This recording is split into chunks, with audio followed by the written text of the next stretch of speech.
On Saturday, May 27th, in the main event of Conlan versus Lopez, the fight was ended in the 5th round with a devastating KO. Let's break down what went wrong for Irish Mick. The primary strategy for Mick Conlan revolves around his drop feints.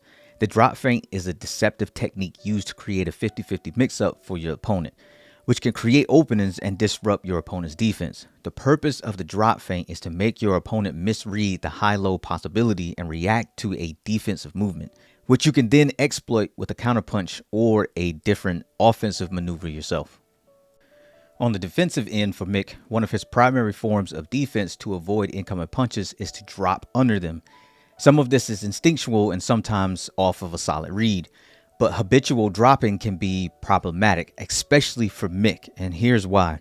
Mick utilizes a very wide stance. Although this can be used to generate more power, it also can come at the cost of reduced mobility, slower recovery, and some levels of predictability.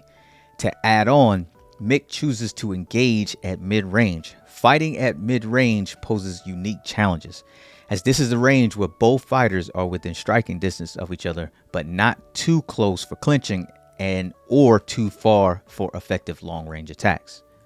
Now, putting it all together, you will get an opportunity to see the recipe for disaster that really spelled the doom for Mick Conlan. Dropping consistently in a wide stance can limit your mobility and make it harder to move and change angles effectively. Mid-range fighting requires quick footwork and the ability to navigate in and out of range. A wide stance restricts lateral movement, making it more challenging to evade punches while setting up your own.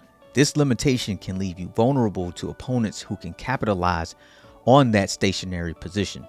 Not to mention, when you fall into habitual habits like consistently dropping to avoid punches, it is only a matter of time before the right punch catches you. Once again, thank you all for tuning in. I hope you was able to learn something from this and take something away from it, and I will catch you on the next breakdown.